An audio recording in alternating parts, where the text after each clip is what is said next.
All right, great. Why don't we get started? Again, I'm Jason Jordan. I want to thank you for joining us today for this webcast. The title, as you can see, is How Social Media Transforms Sales Management. But let me just introduce Jamie Shanks, who's joining us. He's the CEO of Sales for Life. Jamie, you want to say hello? Hi, how are things? Thank you for the invite, Jason. Yeah, I'm glad to have you. This is as Jamie and I were talking before we got started, this has been a really popular topic for us. This event is our largest webcast by registration that we've had so far this year. And so, there are a couple components to this. There's a social media piece and a sales management piece. And let me just introduce the discussion by talking about the sales management piece, which is what we at Vantage Point know very well. Vantage Point is a company that trains and develops sales management teams. So we have a great interest in sales management, their capability, their impact, and so we focus exclusively on sales managers. So one thing we know for sure is that sales managers are an incredibly important part of the sales organization. One of my partners, Michelle Vazana, is finishing up a pretty big study of sales management practices, and as a part of that, we looked at the performance of sales managers, the frontline sales managers, and as you can see, we've kind of grouped those by the bottom 25%, the middle 50%, and the top 25%, and we judged them by the percentage of their management budget that they were achieving, their target they were hitting. And as you can see, there's a pretty wide range of performance here. We've got 76% of their budget on the bottom quartile and 115 on the top quartile, and it's 39% difference in performance between bottom performing sales managers and top performing sales managers, and that's a substantial amount of money when you add it up. And in fact, I will add it up for you. If you take the top and the bottom folks here, these frontline sales managers, at the top it's 115% of target for their team. At the bottom it's 76% of target for their team. We also discovered there are about 9 or 10 reps per sales manager, so this 9.1 to 1 in this particular instance. If we make an assumption that each salesperson has $1 million quota and you do the math there, you see something pretty startling, actually, which is that if you look at the actual economic impact of good sales management to mediocre sales management, it's about $3.5 million per manager. So if you think about this, $3.5 million per manager in revenue to your organization between the top and the bottom managers. The organizations we work with often have 50, 100, 200, 1,000 sales managers. I mean, there's a substantial amount of money sitting there for companies that really learn how to turn their sales managers into high leverage assets in their organization, billions and millions of dollars. And so we know the importance of sales managers. We know the impact that sales managers can have on sales performance in their organization.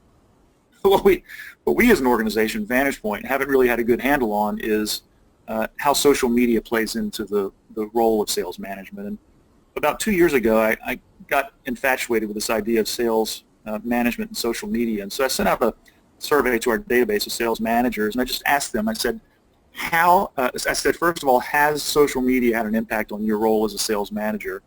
And for those that said yes, I asked them to just provide some insights into how they were using social media. And so 50% of the people that I sent the email to responded and said, absolutely, social media has no impact on our organization whatsoever, or at least in my role as sales management. And the 50% of the people who did say that sales management was important, they basically went on to describe a bunch of sales activities. So they said things like, I use social media to research prospects before we have meetings, or I use social media to do background research on organizations or prospects. And a small number of people said they used it to recruit better, to either identify people to pursue or to do background research on applicants. And I think that's a legitimate sales management task. But as far as we think about sales management, which is coaching salespeople to perform better, at least in our survey 2 years ago, there was really very little impact. And so that's why when I bumped into Jamie, I was so excited. I heard Jamie's name here and there, folks telling me that he was a guy to meet. And so we were both speaking at a conference. It struck up a conversation. I'm excited to have Jamie here to talk about social media and how it plays into the role of sales management, because I know from our experience with our clients, this is a hot topic, social media, and someplace that we haven't really connected the dots with sales management. So, Jamie, why don't I turn it over to you to introduce your company and talk a little bit about social media as it applies to sales management. Fantastic. Well, I appreciate it, Jason. I'm the CEO of Sales for Life, and if you were to ask us what our why is, our why is to migrate or enable sales professionals and sales leaders to transition from the analog world to the digital world. We've trained 300 global customers around the world, 75 to 100,000 sales professionals and leaders around the planet, and we have one mission, and that is to truly help inject social selling and digital sales into the DNA, into the sales process, basically stitch it right into the sales cadence of every organization we meet. And working with Vantage Point, I mean, it is a natural fit. And because leadership, frontline sales leaders, 50% of a failing project, whether it's a pocket of sales professionals or the entire organization, if you were to reverse engineer it, it always comes down to a lack of ownership and accountability and leadership from a frontline sales manager and the reps that report to that particular person.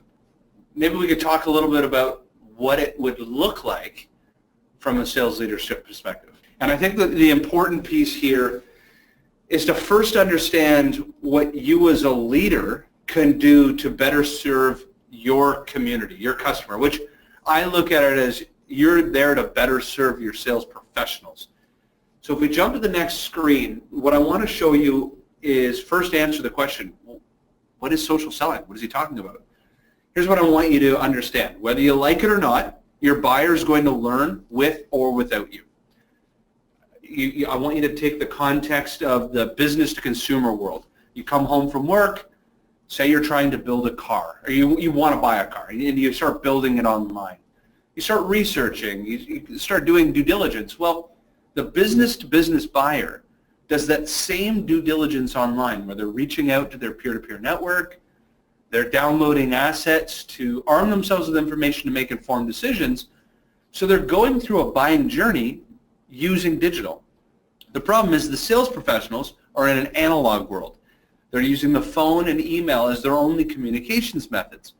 So now it's about bridging the gap. And social selling is using 3 distinct sales processes that were not invented by digital or social selling. They're just mechanized through the process. So let me give the example. Trigger-based selling. A fantastic opportunity for your sales professionals are when one of your customers, an advocate, up and leaves your customer base and migrates to a net new prospective account that meets your ideal customer profile. And when they get there, you've probably seen it. Some of the fastest and best deals you've ever won was based on customers moving from company A to company B. The difference is now with digital, I can build an advanced search in LinkedIn that monitors every customer that I have and watch the migration of advocates, and it can send me an alert. That's what digital can do. With insights-based selling, 25 years ago, Jeff Hoffman, who owns Basho in Boston, created a concept called Why You Now. Very simply, CEO in the Wall Street Journal says, I want to drop operational expenses by 13% this fiscal year. Well, the concept of Why You Now, you would cut that article out of the paper, you would place a call to the C-level executives at that company and say, your CEO was quoted in the Wall Street Journal for wanting to drop operational expenses by 13%. That's the Why You. The Why You Now is we sell a time and attendance solution that can monitor all your contract employees, and on average, customers save 20% by X, Y, and Z.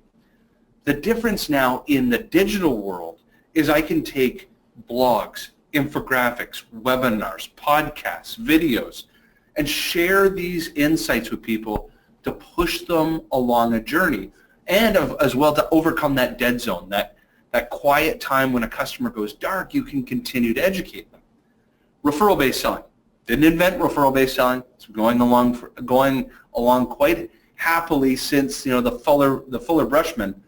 But the reality is now I can drop into Jason's LinkedIn account and determine every CEO or vice president of sales that he's connected to, and leverage, and within 5 minutes, reverse engineer his network to identify 2 or 3 accounts that he could introduce me into. And so what social or digital sales can do is apply existing sales processes, but mechanize or speed them up. It's about speed to revenue using free available tools that are there And of course, there are paid versions of these tools and these communication platforms, but taking full advantage of them for speed to revenue. Yeah, James, So, Jason, sorry, I was going to make the point. I like what you've said here substantially, and especially I want to make the point that you made earlier. You know, selling is about mirroring the buying process, and so I think that we haven't appreciated fully the extent to which buyers are using social media to buy. And you know, if they're using it to buy, then we have to mirror that with the way that we sell. And I think that it's only in the last year or so that, to me, it's really registered in my mind that if you're not using social media to sell, you're really selling the way people are buying. I mean, it's integrated so deeply into the buying process. Now it has to be integrated in the selling process. An interesting point you made, I thought. Well, I appreciate it. And what's you know, and this is more of an advanced next step, but leveraging customer CRMs and marketing automation platforms in our own business, as an example, if you were to plot all of those interactions, both by sales and by digital, on a timeline, our average customer will consume 43% of all the things that they'll consume before they purchase from us, before my inside sales team talks to the buyer for the very first time. So that's almost half of their journey. CEB used the statistic, 57% of the buying journey is done. Well, in our business, it's 43%. I want you to think about that. That's half of their learning is happening digitally.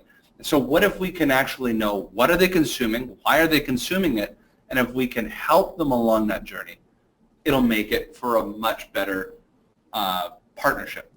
So if you don't mind, if you actually jump to the next slide, what I'm going to show you is taking that triggers, referrals, and insights, and now help you think about how you personally can support the sales team. And then I'm going to talk to you about how you coach towards digital activities.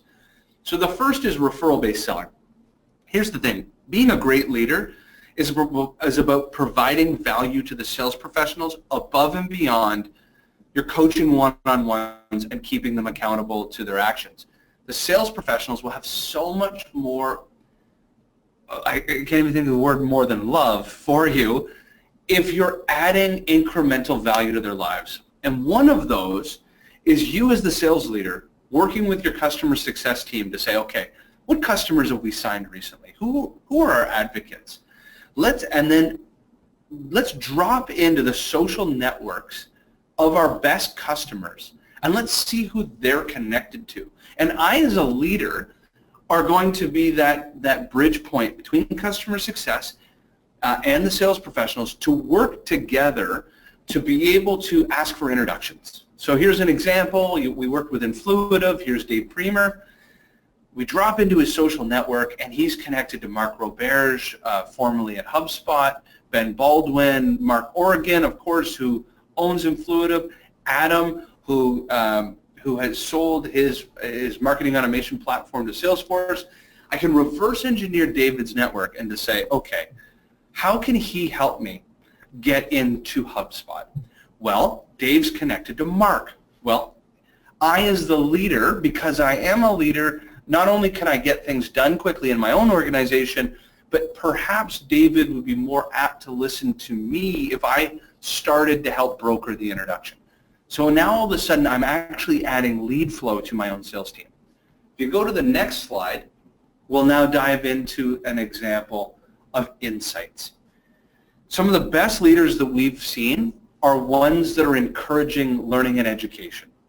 And what I mean by that is they'll set up using, this is a screenshot of Feedly or Buffer or Flipboard or Hootsuite. They'll use a tool to be able to monitor content. So these are free RSS readers that they'll tag the top 5 or 10 blog sites for your industry. And what they're doing is every Friday they'll roll up an email to their own sales team to say, guys, here's some great weekend reading. Check out these 3 articles. It's going to teach you a lot about what's going on in the space, some competitive intelligence. You'll notice that there's some competitors that have mergers and acquisitions lately. Here's what they're going to do from a product launch standpoint. They are the broker, the content concierge between great third-party ideas and your sales team.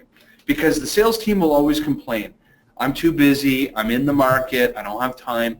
But the sales leader can set a tone and to say, guys, once a week, I want you, when you're relaxing on Saturday, take 20 minutes, read these articles. You're going to be better informed for yourself so that you can better inform the customer. And the last, of course, is then trigger-based selling. And this, again, is an opportunity where the sales leader can partner with customer success and determine, okay, are there certain accounts we could be monitoring for job changes? Or are there opportunities, and this goes above and beyond LinkedIn, of course, whether they're using TechCrunch or Owler or Glassdoor.com or all kinds of trigger-based digital platforms that are providing market intelligence. So was there M&A activity? Did competitors launch a new product? Are people saying completely negative things about their business on Glassdoor? Well, I need to get those triggers. I need to get this information into the hands of our sales team so that they can use it for contextual conversations. Now, this is an example of a job changer. If your own sales team isn't mechanizing this consistently, you as a leader need to take accountability to say, guys, you're missing the Glenn Gary, Glenn Russ of leads here. Our customers are moving and migrating from company A to company B. Did you notice that Doug Lattice, he just left Box? And when he left Box, he's now at a VC. Who's following up on that, guys? Who's taking the lead on this? And so that's the opportunity that it lies. Triggers, referrals, and insights, what you as a leader should be doing on a daily and weekly basis. Okay, so now I want you to think about if you were to create a playbook. And now it's thinking about, okay, well, I get a little sense of what social selling is. What are some coaching plays I can look for? Oh, and actually, Jason, you had some really important points you wanted to add here, yeah. So, yeah, I think it's so interesting to hear you talk about this, Jamie, because, as I said, we spend a lot of time with sales management. And we train sales management, we improve their skills, we improve their processes. But what you're really talking about is how to integrate technology into the natural flow of what sales managers and salespeople do. And it's not a conversation that a lot of people really have other than CRM vendors. And I think that a lot of times technology is viewed as a barrier, not really truly as an enabler. And there's some research here I'm sharing, which is, again, from the study that Michelle did, that talks about, when a sales manager meets with a salesperson, they have conversations. And unfortunately, a lot of times those conversations are just around updating the data in the system, CRM. And what our research shows is that when you spend your time as a sales manager updating data in the system, and that's the way that a lot of sales managers and salespeople view technology, at least in the workplace, it's not as productive as when you spend time helping salespeople actually sell better and actually take those conversations to the next level of value, not just saying, here's the technology, let's fight with it, but okay, the technology is there to do something very important, which is to support better sales strategy and better sales planning. And I thought it was also insightful as we've talked to think about the role of the sales manager vis-a-vis the role of the salesperson. And in our book, which you've read, Jamie, Cracking the Sales Management Code, which is basically built on some research we did into how companies are measuring and managing sales forces. We really drilled down into 4 key sales processes that add value. And those are not going to be foreign to anyone on the call. Salespeople do a handful of things. They make sales calls. Right? They have individuals interactions with customers to pursue opportunities, right? To pursue deals and win those. And in some situations, salespeople end up managing accounts, and they end up managing territories of accounts. And so when we look at objectively what it is that salespeople do, they make calls to pursue opportunities, to engage and grow accounts, and then to obviously spend more time efficiently covering their territory. And the story that you tell is so interesting to me because it is truly how technology enables these behaviors, right? How do you plan for better sales calls? How do you learn more about the opportunities you want to or don't want to pursue? How do you gather information contextually about the marketplace and the things that people are doing to manage their accounts and stay relevant? And how do you know where to prioritize your time across the territory? So I think that what you're saying, and particularly trying to take the technology into the very tactical daily life of a sales manager and the interactions that they have with salespeople is really, really fascinating. Well, and Jason, take note of the 4 sales processes you just talked about between call management and then account planning, because I'm going to bake that and wrap that into, it all fits within that same process around a social selling routine. Yep. And if you really think about it, when I show you this, the reality is find, engage, educate, and develop fits within whether it's call planning all the way to discovery and explore the account, whether then it's into kind of like BANT or ANAM qualification. And it's all the same thing, but now you're just infusing digital into it. And so what I'm going to do here, everyone, is I'm going to give you a simple playbook that you can walk away with to say, at my next one-on-one, I'm going to look for these particular activities as a benchmark to how we're doing digitally, and I'm going to make incremental improvements upon these. So if you slip to the first screen, you'll notice it's outside of this feed routine, find, engage, educate, and develop. And it says brand. And it's because this is like table stakes. This isn't part of a daily routine. This is just your starting place. One of the very first things that I'd like you to do as a leader is to draw a line in the sand and say, okay, I'm going to bring an SLR camera into the office. We're going to do great photos for everyone. We're going to do value proposition statements for our headlines. We're going to finish our summaries.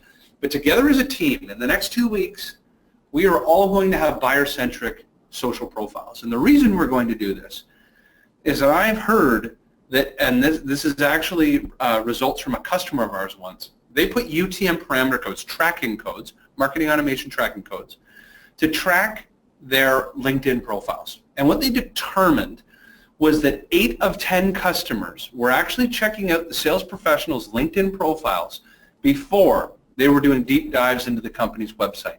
Why? Because people buy from people. And people buy from people they like and trust, and you've probably already heard that saying before. The concept here is that if in only a few seconds, like Jill Conrath's Snap Selling in her book, in only a few seconds, people are making conscious or subconscious decisions based on you. Can you be trusted and work? Can I work with you? The photo, the headline, some of the basic information on your social profiles is key to just the starting point of the conversation. So as a playbook, you're in your one-on-one. That is a must. If you flip to the next screen, now we're going to get into the routine that you're going to be looking for. Jason talked about territory or account-based planning. Here's what I'd like you to do as a leader. I'd like you in your next one-on-one, call the sales professional into the room and say, okay, John, what I'd like you to do is to pull up your top 5 accounts in Salesforce or Microsoft Dynamics. First, I want to see, do we have the appropriate contacts in our CRM? I want to just assume we're not single-threaded. You know, you've really followed the CEB's model around there's 6.8 decision makers, champions, and influencers in any account. The bigger the account, that could be 50 people. But what happens is the CRM data is just data. And they're going to use social platforms to like bidirectionally move data from LinkedIn into your CRM to make sure we're populated there. But as well, if I were to pull up LinkedIn and I asked you for your top 5 accounts, I want to see that you've either followed or connected to the very same people that I've asked you to drive business with on those top 5 accounts. Because LinkedIn and Twitter and Facebook, these are about relationships. And so you as a spot audit, you as a leader can do a spot audit to say, I want to see a one-to-one relationship between our CRM data and our social relationships so that we are truly forming relationships with the very same people that you've been tasked to drive business with. Thoughts or questions, Jason, as you look at Find? What do you think leaders, the possibility that they would see any correlation here on the average account? Well, I was just going to say I think this is, I'm wondering what the reaction is when you work with sales managers to this type of guidance, this type of counsel, because I think that sales managers want to think that their salespeople are attentive and following up. I mean, you and I both know from working with customers that the best intentions often don't happen. And so, I mean, I can see the value in this. I can even see that it wouldn't take a huge amount of time. But what's the change management challenge of getting sales managers to behave this way? The change management challenge is, and I hear this, 300 customers, I've heard it 300 times.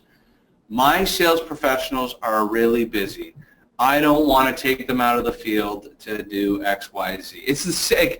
Every leader thinks that they are, for some reason, busier than the next leader beside them. Yet they can't understand, and this is a fantastic takeaway from your book, Jason. You're trying to get to a certain sales objective or eventually a business outcome. Yet you can't figure out why you're not getting there. And it's because you're not willing to take the hard look at the activity. And the activity isn't just call, email, call, email. And from a digital standpoint, there's much more. And account preparation and planning, if you were to study the average sales professional, what they spend 25 to 33% of their day doing account planning or call prep or, well, if that's a challenge, if you could better organize yourself, yes, it might take some time up front, but it will dramatically reduce the amount of time you need to spend on things going forward because you're better organized. And that's what we're really trying to change in sales professionals' behavior and find here. Get organized, figure out the right accounts to be dealing with at the right times based on connections of your own customers and relationships. We help companies think through, if you're going to go to an account-based sales development model, don't just take the Branham 300 IT list and call down that because they have the biggest wallet share. How about you reverse engineer your own customer base and figure out the sphere of influence around them and the easiest accounts to get into based on social relationships. So it's just a different dynamic here. Yep, it's great. And if you jump to the next slide, it's just an extension of that find. Socially surround that buying committee. Okay, I've asked you to have a bi-directional relationship between CRM and social, but at the same time, LinkedIn is not the end-all be-all, right? What about Google Alerts? What about Twitter lists? I want you, if the Slumberjay, we were talking about Slumberjay, so if the Slumberjay account is so critical to our business, and this is especially for managers that deal with their majors and enterprise sales professionals, if it's so important to you, why haven't you not created a company-wide Google Alert or monitoring their competitors or market insights? Why haven't you built a Twitter list to determine all of the key executives that work at Slumberjay or the industry analysts that are covering them? Like, if you're going to be talking to that customer, you need to know everything. It doesn't take very, but now every day I just click a button, I can check that Twitter list, I know what's going on in the account. So if we migrate now out of, yeah. So as I'm looking at this, I'm sure other people are thinking the same. I mean, whose responsibility is it to manage this technology? I mean, obviously everyone's using Twitter and LinkedIn, but you start talking about things like reports and lists, and I mean, does this basically fall on a sales operations group, or do the same people own this internally that own CRM?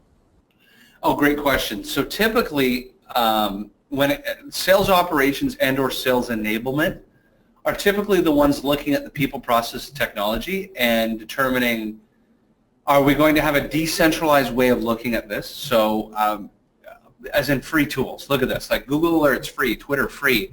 Now it's about a training and education standpoint to get the sales professionals to use any and all free tool available to give them insights.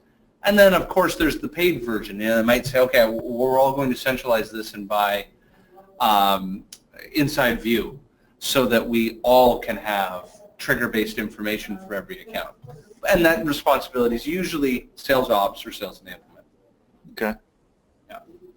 Once you move out of find, now you need to start having conversations. And so if you looked at your process, Jason, you called it call management. It's the same process. It's just not call management. It's just touch point management. And inside touch point management are digital touch points.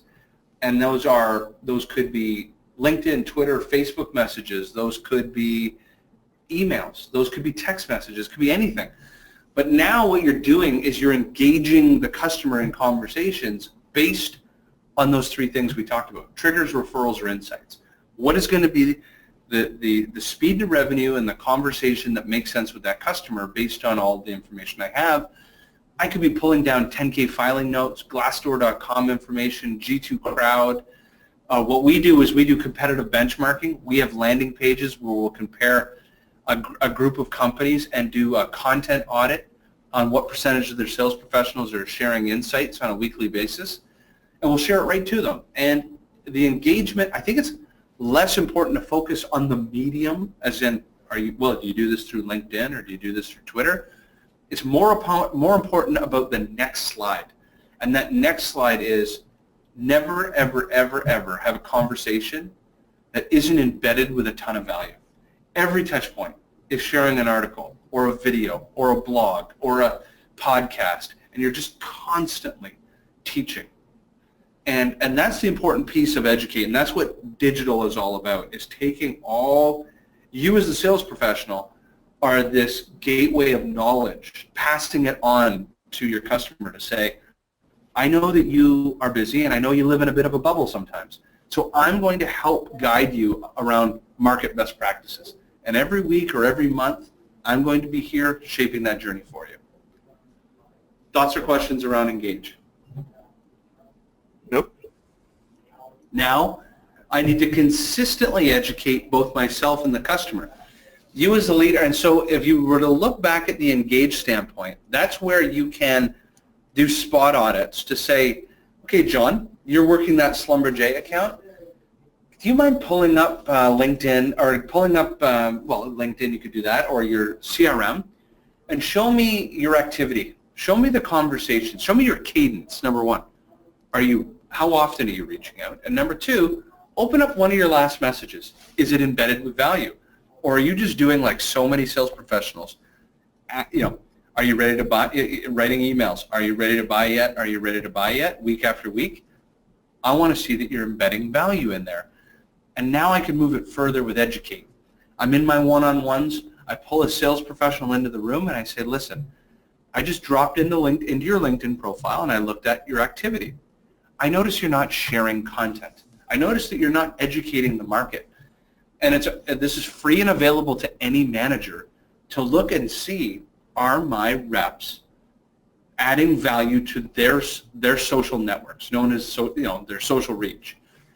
And that's something that you as a leader, if you want people to be adding value and sharing content, you're going to have to keep on them, on the why, and making sure they're actually doing it.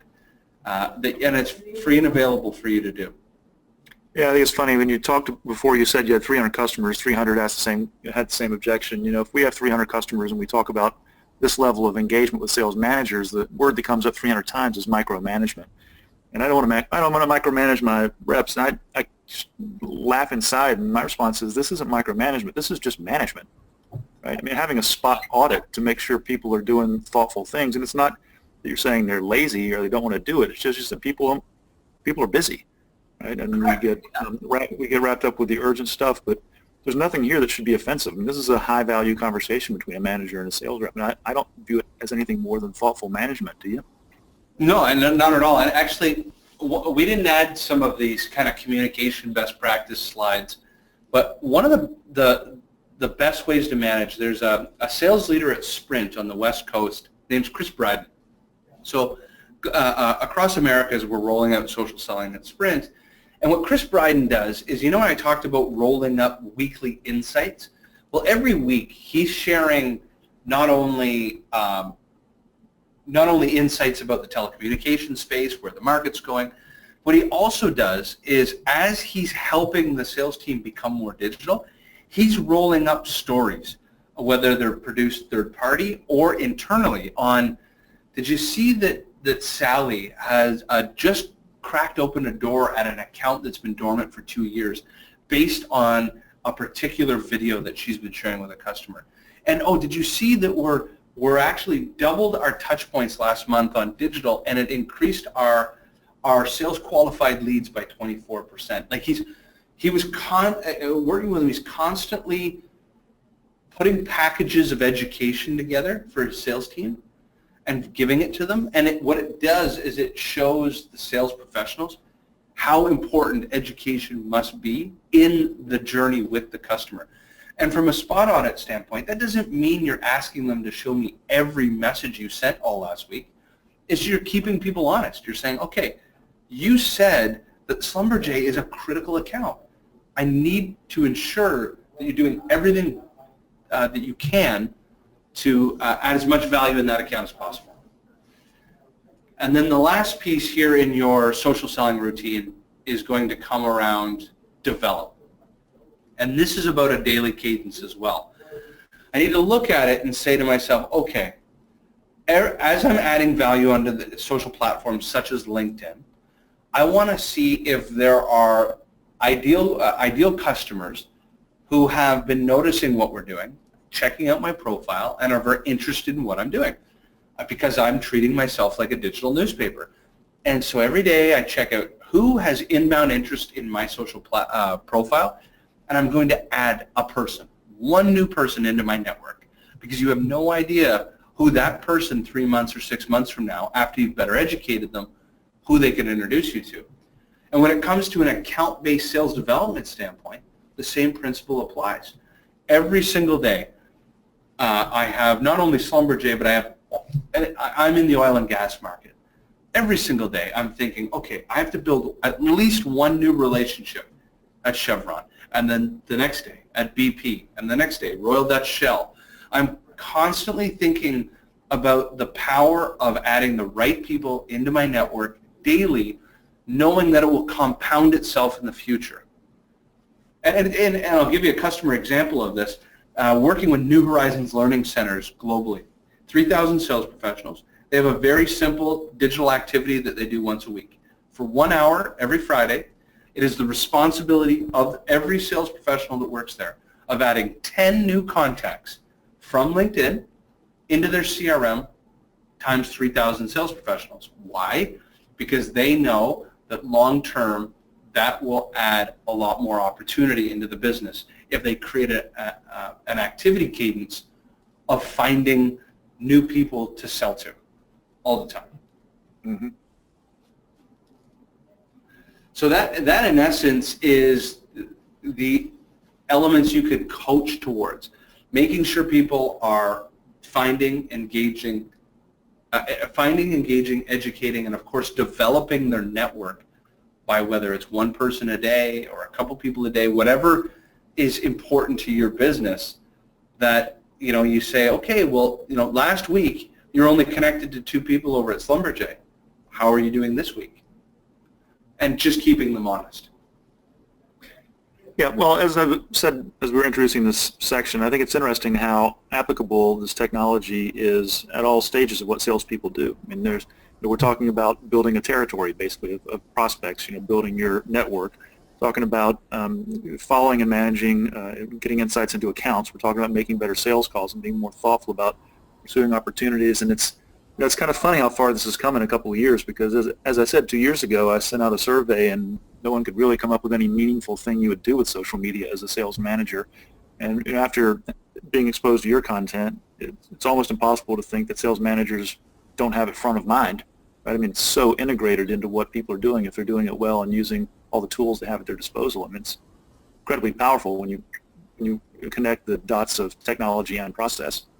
Correct, and I'll have felt like we at Sales for Life have accomplished our why when one day it's no longer called social selling or digital selling. It'll just be called selling.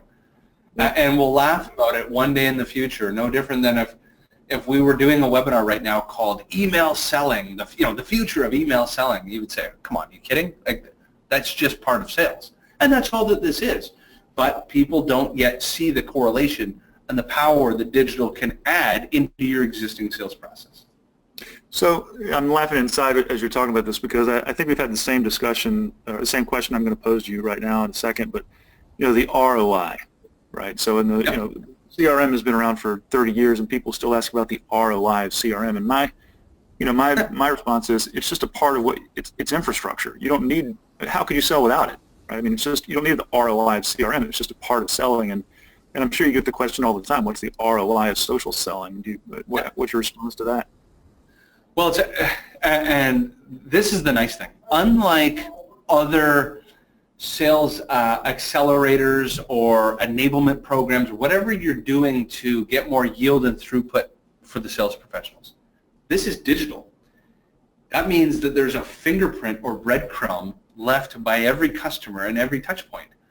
And so if you actually use the existing tools you have, marketing automation and CRM, you can track lead flow coming in, clicks, downloads. You can see basically what I mean by that is direct deals being sourced because of social conversations. And then within your own CRM, you can also track using the activity functions and opportunity sourcing and so forth.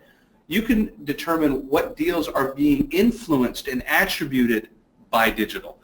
So I can look at any deal in my business and determine, was it originally sourced because they came through the demand gen waterfall because of social conversations, or were they passed on by a channel partner, but over a period of time, the buyer had digital touch points with our sales force and without us along that journey to buy, and so that means it was influenced and attributed.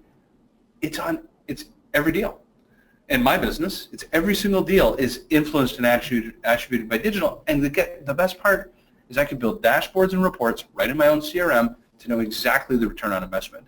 Unlike some other means of accelerating pipeline is less direct and correlated, and that's why I laugh inside, because I'm thinking all of this is trackable. Yep. Well, Jamie, we're getting toward the end here. I want to, again, thank you for joining us. As I said, this is a really popular topic. We've had really strong engagement, and I'm hoping that we can find some ways to engage with you coming up in some other format. Will do, and thank you so much for having me on.